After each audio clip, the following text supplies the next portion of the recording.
Okay, let's dive right into this explainer. We're going to unpack a massive, high-stakes, true crime spy thriller today. We're looking at fact versus fiction in the hunt for Nazis, and specifically how the absolutely real documented capture of one infamous war criminal accidentally birthed the ultimate conspiracy theory about another. 68%. Seriously, just let that stagger you for a second.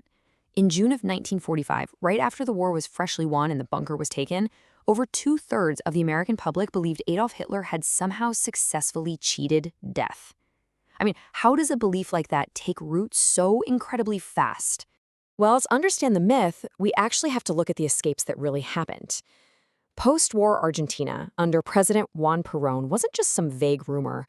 It was a highly documented sanctuary. Perón literally turned a blind eye to forged documents which helped former Nazis cross the Atlantic to find refuge. And this massive, coordinated escape route, it totally set the stage for one of the most audacious intelligence operations in history. That very real sanctuary led directly to Operation Finale. See, after the war, Adolf Eichmann basically vanished into thin air, eventually surfacing in Buenos Aires in 1950 under the totally fake name Ricardo Clement. For Israel's Mossad, finding him and bringing him to Israel wasn't just a standard intelligence operation, it was a historical imperative. And honestly, the way they finally tracked him down is straight out of a movie. It wasn't some massive global intelligence sweep.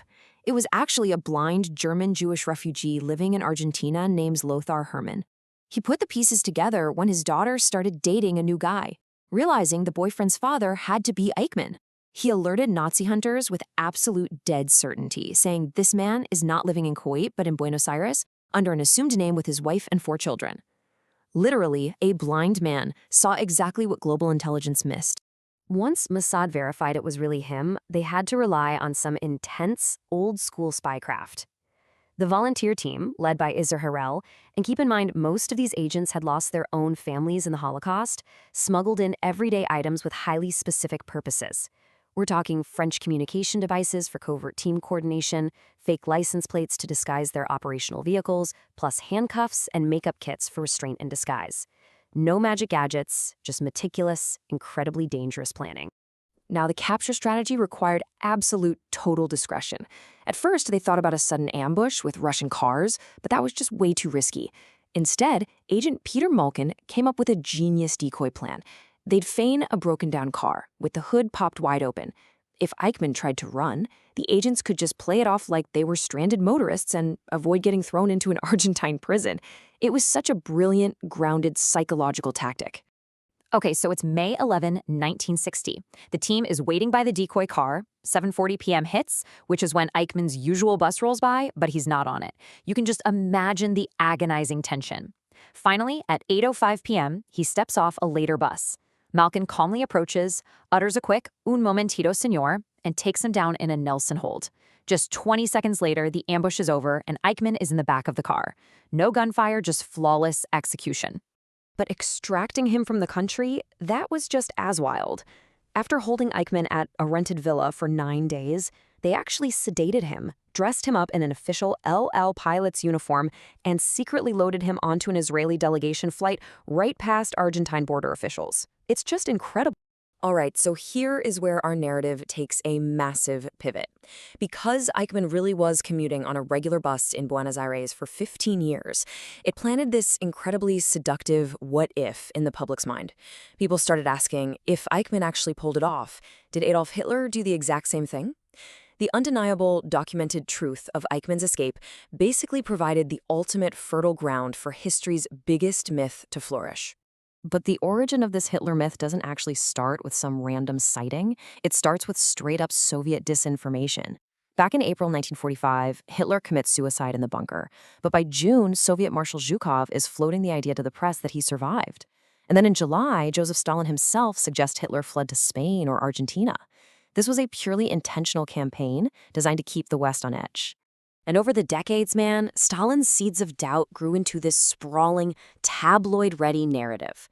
You had books claiming he escaped via U-boat to South America, stayed at the Hacienda San Ramon, and even lived in a lavish Bavarian-style mansion in Bariloche until he supposedly died in February 1962.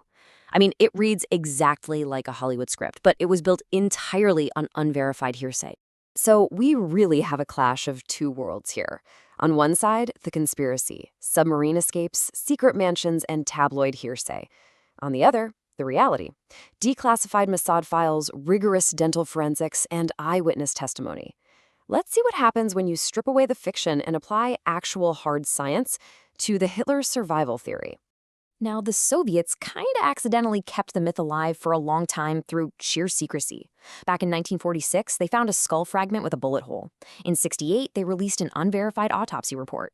But when an American team finally got to DNA test that skull in 2009, it turned out it belonged to a female under 40. That massive misidentification temporarily threw the historical record into total chaos and gave conspiracy theorists an absolute field day. But the real final nail in the coffin, that came in 2017. Dr. Philippe Charlier was allowed to examine the actual dental remains the Soviets recovered. And guess what? They perfectly matched Hitler's 1944 X-rays. Charlier left absolutely zero room for interpretation. He stated flat out, "There is no possible doubt. Our study proves that Hitler died in 1945. The forensic evidence is completely definitive." The legacy of these two stories just couldn't be more different. The Eichmann trial brought the sheer reality of the Holocaust into global public consciousness. Meanwhile, the Hitler conspiracy theories, they're really just a damaging distraction from documented historical facts, allowing tabloids to profit off the sensationalization of evil. Which brings us to the psychology of the myth. Why does society so often prefer a sensational myth over a complex, documented reality? I'm going to leave you with that provocative thought to ponder. We have this breathtaking, verified story of a blind man helping spies capture a mass murderer. Yet, so many people would rather believe a ghost story about a dictator in a submarine simply because it's psychologically easier than accepting that a monumental monster died a pathetic, cowardly death in a bunker. Demand the proof, no matter how seductive the fiction might be. Thanks for joining me on this Explainer.